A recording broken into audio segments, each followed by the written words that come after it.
माननीय उप मुख्यमंत्री महोदय मुकेश अग्निहोत्री जी, सम्मानित मंत्रीगण, सम्मानित चीफ सेक्रेटरी साहब, अधिकारी वर्ग, हमारे सूचना एवं प्रसारण के सीपीएस संजय अवस्थी जी, सभी सम्मानित पत्रकार बंधु, आप सबको लोहड़ी की बहुत बहुत शुभकामनाएं।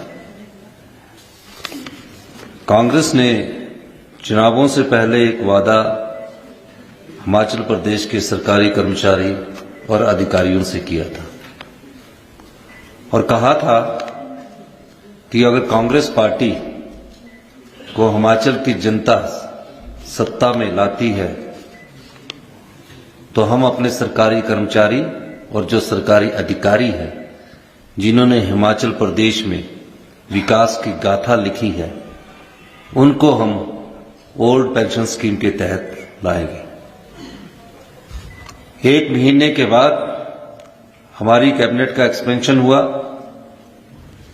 और हमने जो वादा किया था कि पहली कैबिनेट में,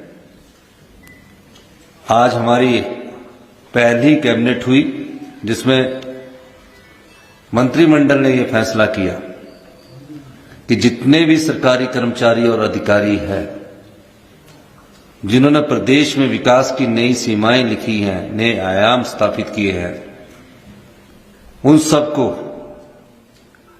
तकरीबन 1,36,000 के करीब ये सरकारी कर्मचारी हैं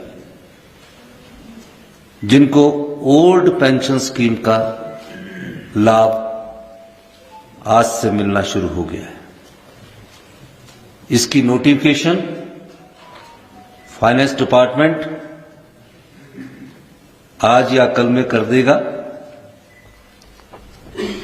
और निश्चित तौर पर हम कह सकते हैं कि जितने भी हमारे 1,36,000 कर्मचारी, चाहे वो बोर्ड्स के है, चाहे वो निगमों के है या कारपोरेशंस के है, जो भी पेंशन्स के तहत आते होंगे उनको ओल्ड पेंशन स्कीम के तहत लाया गया है। ये कांग्रेस पार्टी की पहली गारंटी योजना थी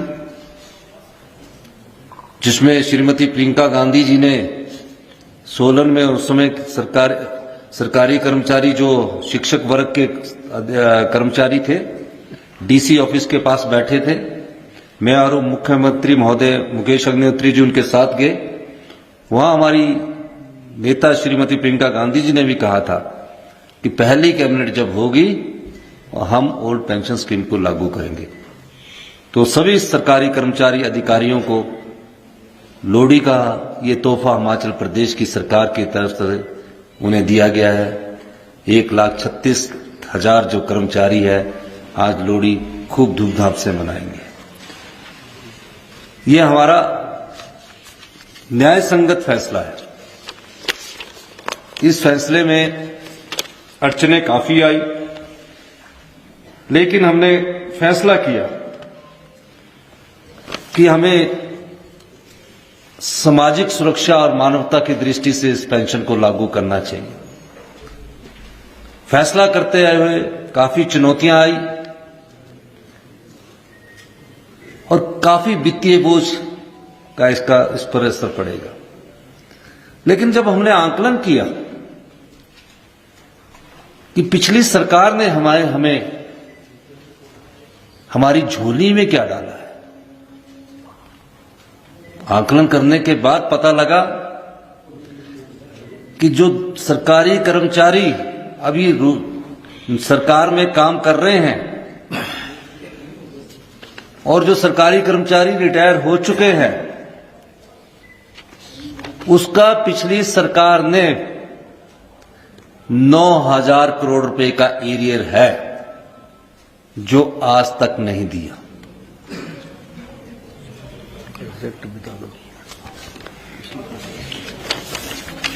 उसका एग्जैक्ट फिगर मैं आपको बताना चाहता हूं। जो नौकरी लगे हुए हैं 4,430 जो अभी नौकरी लगे हैं करोड़ का एरियर उनका पड़ा है।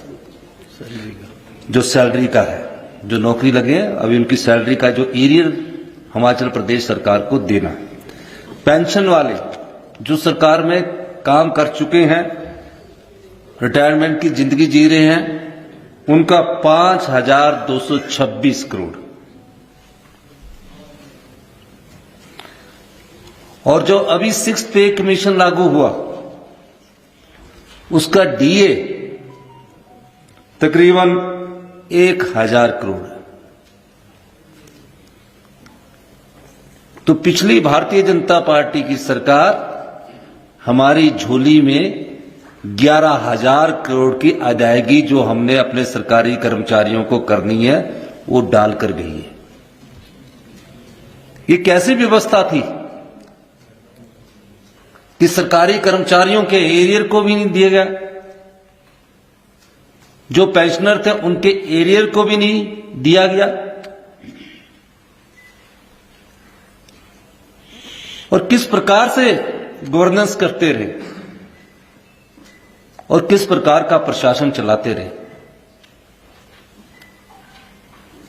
बड़ा दुख होता है कि आपने 6th पे कमीशन तो लागू कर दिया, वो भी अंतिम साल में जब जाने वाले थे, और 1,000 करोड़ का डीए का एरियर हम पर छोड़ गए। यही नहीं, 900 के करीब संस्थान खोल दिए गए। अगर इन संस्थानों का खर्चा जोड़ दिया जाए, ये संस्थान कैसे खुले? 380 के करीब primary, middle, senior secondary school खोल दिए गए, 23 के करीब कॉलेज खोल दिए गए, एक लेक्चरर जो डेपुटेशन पर दूसरे कॉलेज से लाया गया उसके सारे कॉलेज खोल दिए गए। और कोई एक कॉलेज की घटना नहीं है, ये 80%, 90% कॉलेजों में एक टीचर के अनुसार कॉलेज खोल दिए गए, इलेक्ट्रिकल डिवीजन खोल दिए गए, आईपीएच के डिवीजन खोल दिए गए। और ये कब खोले? अगर अपने सरकार के प्रथम वर्ष में खोलते अच्छी बात होती, द्वितीय वर्ष में खोलते और अच्छी बात होती, तृतीय वर्ष में खोलते थोड़ा और अच्छा होता, चौथे वर्ष में खोलते थोड़ा कम अच्छा होता। 4.5 साल तक वो प्रदेश के मुख्यमंत्री रहे। 6 महीने में ऐसी देवीय शक्ति आ गई जिसे चुनावी देवीय शक्ति कहते हैं। उसका उन्होंने सोचा कि चुनाव के माध्यम से 900 संस्थान खोलकर मैं इसका फायदा उठाऊंगा। ऐसा काम ना तो प्रथम मुख्यमंत्री यशवंत सिंह परमार जी थे, डॉक्टर रामलाल जी थे, वीरभद्र सिंह जी थे, शांता कुमार जी थे, धूमल जी भी थे। 75 साल तक वो संस्थानों को मजबूत करते रहे। लेकिन यहां 4.5 साल तक तो जयराम जी भी संस्थानों को मजबूत करते रहे। 6 महीने में ऐसी देवीय शक्ति आई कि 900 संस्थान खोल दिए गए। अगर हम उसका खर्चा निकालें, अगर हम ये सोचें कि हम ये सारे संस्थान चलाने हैं, तो ये 5,000 करोड़ की लायबिलिटी और जोड़ दीजिए, 16,000 करोड़ रुपया इस पर खर्चा आता है। हमने कहा जहां जरूरत होगी, नीड बेस, हम संस्थान जो है उनको खोलेंगे। 11,000 करोड़ का तो देना ही है। ये 5,000 करोड़ तो उन संस्थानों को चलाने के लिए आना था जहां हमें कड़ा फैसला लेना पड़ा, और हमने फैसला कड़ा लिया, जिसमें हमारे उप मुख्यमंत्री मुकेश अग्निहोत्री जी, हम कैबिनेट और सभी विधायकों ने विधायक दल की बैठक में फैसला लिया कि हमारे क्षेत्र में कई जगह ऐसे है कि जो हमारा पुराना संस्थान था वो भी खराब हो गया, 2 आदमी वहां से शिफ्ट कर दिए, और नया संस्थान भी नहीं चला और पुराना भी नहीं चला। इन सब समस्याओं के बावजूद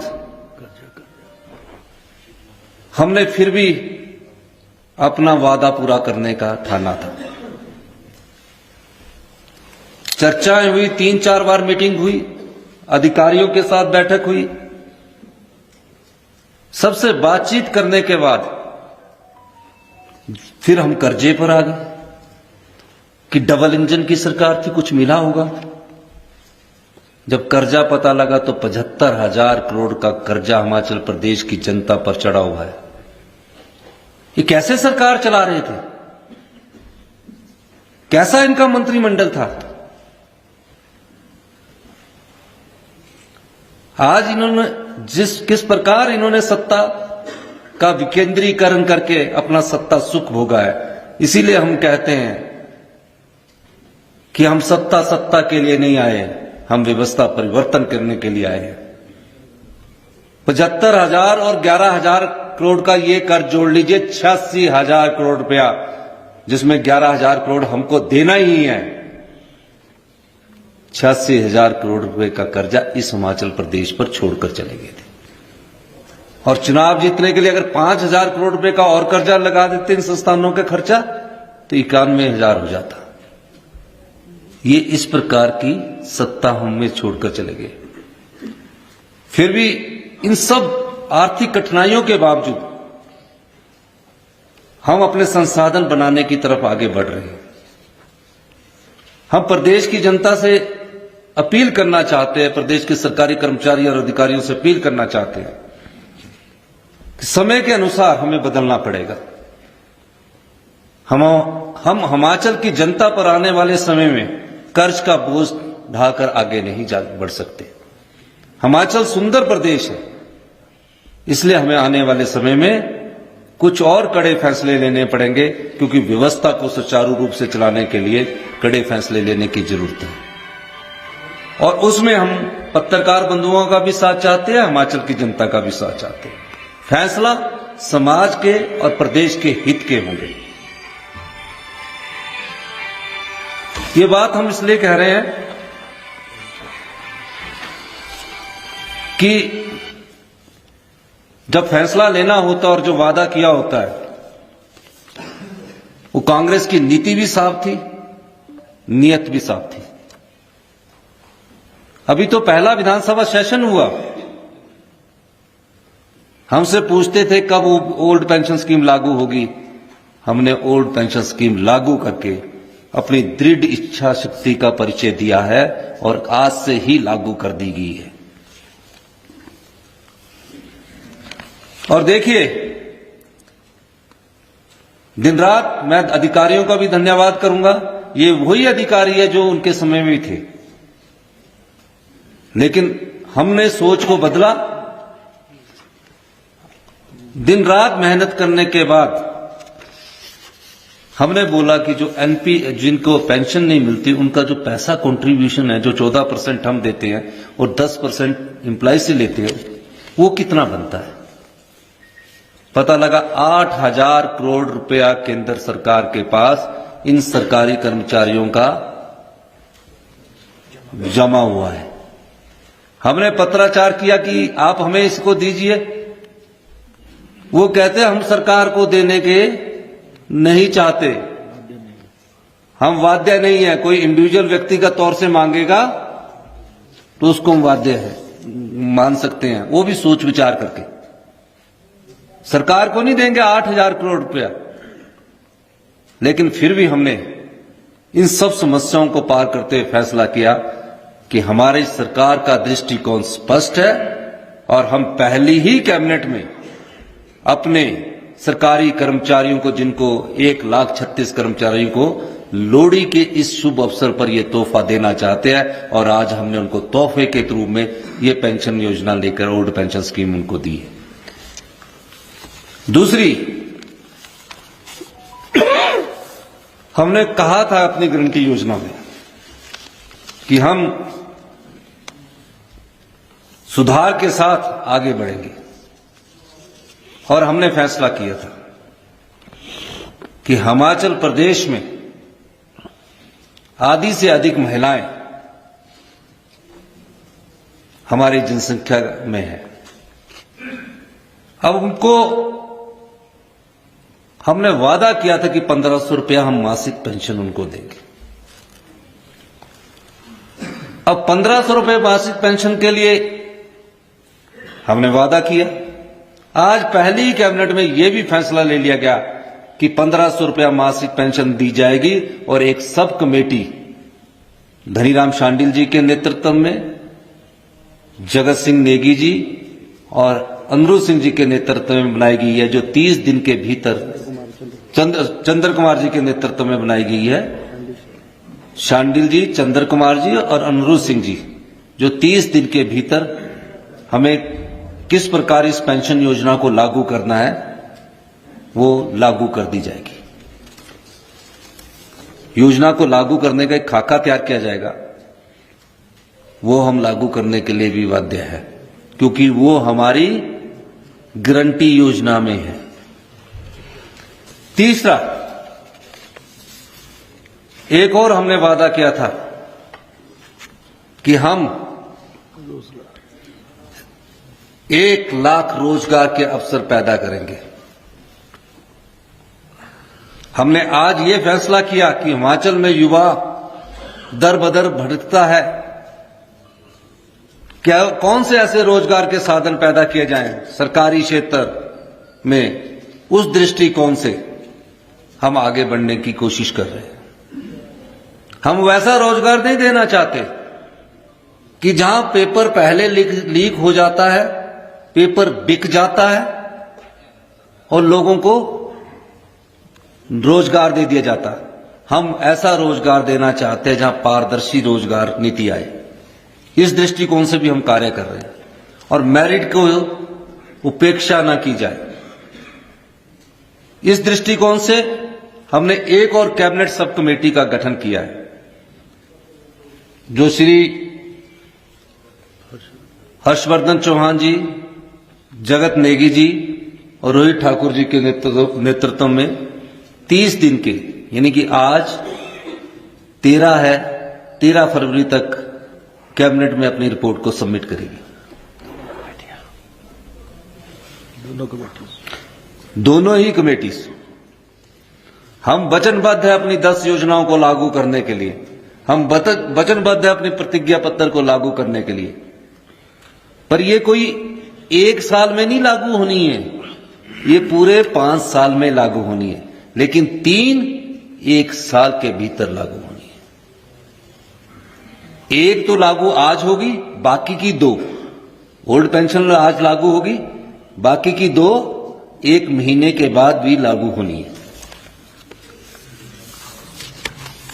ये हमारी सरकार की वचनबद्धता है, ये हमारे सरकार की कार्य करने की प्रणाली है। हम चाहते हैं कि तीव्र गति में फैसले हो और जो चीज करने की है उसको किया जाए। मैं अपने सभी अधिकारियों का भी धन्यवाद करना चाहूंगा कि दिन रात मेहनत करके कहां से क्या योजना लानी है और कहां से रिसोर्स पैदा करने हैं, उस दृष्टिकोण से भी हमारी सरकार आगे बढ़ रही है। और हिमाचल की जनता को हम इस लोहड़ी के पर्व अवसर पर यह कहना चाहते हैं कि हम ईमानदार शासन और जानदार प्रशासन की ओर आगे बढ़ रहे हैं। हमारा लक्ष्य हिमाचल की जनता का सेवा करना है। इस दृष्टिकोण से हमने बार बार कहा है, हम सत्ता नहीं व्यवस्था परिवर्तन के लिए आए हैं। आपने मेरी बात सुनी, आपका बहुत बहुत धन्यवाद। वो तो जो भी ओल्ड पेंशन स्कीम को मानेगा उसको लागू कर दिया जाएगा, जब से भी।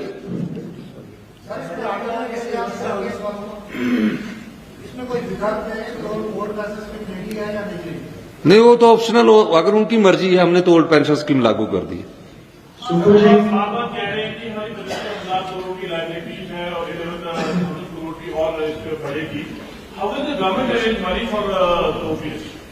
देखिए, चुनाव जीतने के लिए हम राजनीति तो नहीं करते ना। चुनाव से पहले भारतीय जनता पार्टी ने 7 रुपए डीजल के बैट से कटाए और हिमाचल प्रदेश में डीजल जो है सस्ता हो गया। आज भी उत्तराखंड में, पंजाब में, जम्मू कश्मीर में से सस्ता हिमाचल में डीजल उपलब्ध है, सस्ता आज भी। हमने 3 रुपए, 7 रुपए में से 3 रुपए बढ़ाए, वहां से हमने ओल्ड पेंशन स्कीम का इंतजाम किया।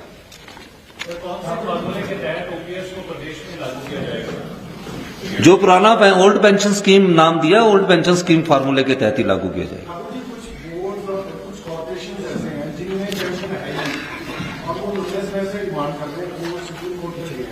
ऐसे बोर्ड और कारपोरेशन जब आएंगे तब उनके साथ बातचीत करके कर लिया जाएगा समस्या।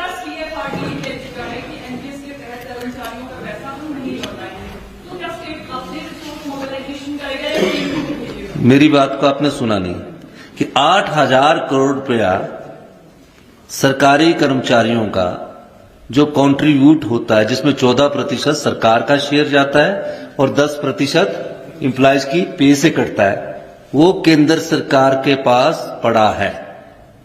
केंद्र सरकार 8,000 करोड़ है उनका, जो उनकी पे से हर महीने कटता है। हमने बोला हम उसके बाहर से अपने सोर्सेज से जो 3 रुपए बैट बढ़ाया, उसके माध्यम से ओल्ड पेंशन स्कीम को लागू करेंगे और आने वाले समय में हम हो सकता है कि डीजल पर ही हमने किया है, तो ये चीज हमने कही है।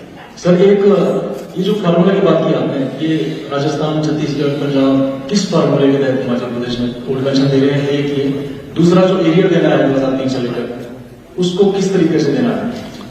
हम एरियर का तो अभी हमें 2-3 साल के समय में रिसोर्सेज पैदा करने पड़ेंगे। जैसे रिसोर्सेज अगर 6 महीने में पैदा हो जाते हैं, 4 महीने में होते हैं, साल में पैदा होते हैं, 2 साल में पैदा होते हैं, उस व्यवस्था पर भी हम काम कर रहे हैं। 2-3 साल में होते हैं, एरियर हम देंगे।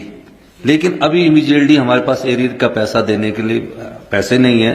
लेकिन मैं ये कह सकता हूँ फार्मूले हमने सभी का स्टडी किया और छत्तीसगढ़ के फार्मूले के आधार पर अपना हिमाचल प्रदेश का जो बेस्ट फार्मूला था उसको लागू किया। सर मेरा सवाल ये है कि ओपीएस देने से प्रदेश सरकार पर कितना बोझ पड़ेगा? साल का मेरा ख्याल है कि अभी ओपीएस देने के लिए इस साल तो मेरे को 800-900 करोड़ करेगा, अगले साल आने वाले समय में ज्यादा बोझ पड़ता जाएगा।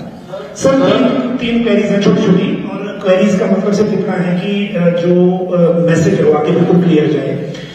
जैसे आपने कहा कि आज से लागू होगी ये ओल्ड पेंशन, तो इसका मतलब ये हुआ कि जो एनपीएस में हम कंट्रीब्यूशन दे रहे हैं उसको हम बंद कर रहे हैं, जो भारत सरकार ने जारी किया। तो क्या उसका जो कॉर्पस है वो अलग बनेगा, क्रिएट होगा जो ओल्ड पेंशन देने के लिए? और दूसरी बात, जो 2003 से लेकर अब तक रिटायर हो चुके हैं, 12,000 या 13,000 के आसपास फिगर है, उनके पास क्या ऑप्शन है कि वो अपना पैसा अगर सरेंडर करना चाहे तो ओल्ड पेंशन मिल जाएगी? और तीसरा सवाल इसमें एक और है कि जो अभी लोग हैं उनका जीपीएफ अकाउंट कब से हम एक्टिवेट कर रहे हैं, जो प्रायोरिटी सर्विस में? एक मैं आपको, आपने 3 सवाल पूछ लिए, क्वेरीज नहीं की, सवाल 3 पूछ लिए। लेकिन मैं एक चीज कहना चाहता हूं, आप इंतजार कीजिए, सब चीजें आपके सामने क्रिस्टल क्लियर होकर आएगी। और निश्चित तौर पर मैं कह सकता हूं कि जो हमने कहा है, जब हमारी नीयत साफ है तो नीति भी साफ होगी। बहुत बहुत धन्यवाद।